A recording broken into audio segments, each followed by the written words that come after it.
Halo, saya Dr. Umi Beginta dari Rumah Sakit Umum Pusat Persahabatan Jakarta. Saya membawakan topik tentang penyuluhan deteksi dini kanker otak.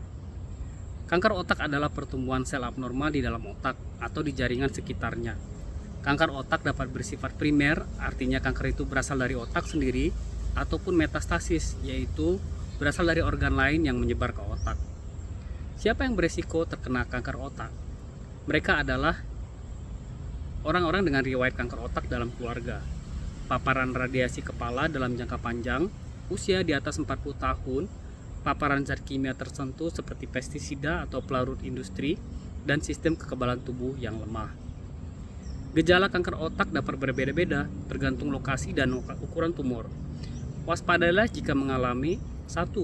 Sakit kepala yang semakin sering dan berat, mual dan muntah tanpa sebab yang jelas, gangguan penglihatan dan pendengaran, kesulitan berbicara dan memahami pembicaraan, kelemahan atau mati rasa di wajah, lengan atau kaki, kejang mendadak tanpa riwayat epilepsi, perubahan perilaku atau kepribadian, masalah keseimbangan atau koordinasi, dan penurunan daya ingat atau kebingungan. Deteksi kanker otak penting karena kanker otak bisa tumbuh cepat dan menekan bagian otak penting lainnya. Deteksi dini memungkinkan penanganan lebih cepat dan meningkatkan peluang bertahan hidup. Deteksi dini dapat mengurangi resiko kerusakan permanen fungsi otak. Cara deteksi dini antara lain pemeriksaan fisik dan neurologis dilakukan oleh dokter untuk menilai fungsi saraf, refleks, penglihatan, keseimbangan, dan ingatan.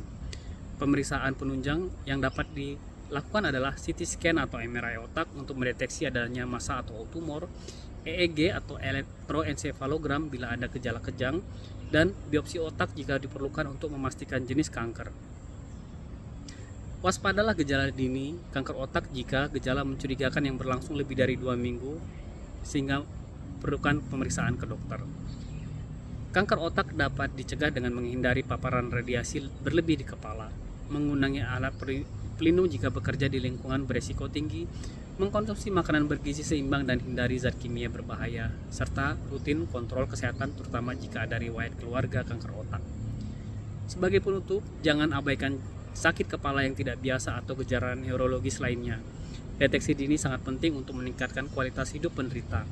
Ajaklah orang sekitar untuk waspada terhadap gejala kanker otak. Pemeriksaan lebih awal berarti peluang yang besar untuk penanganan yang optimal.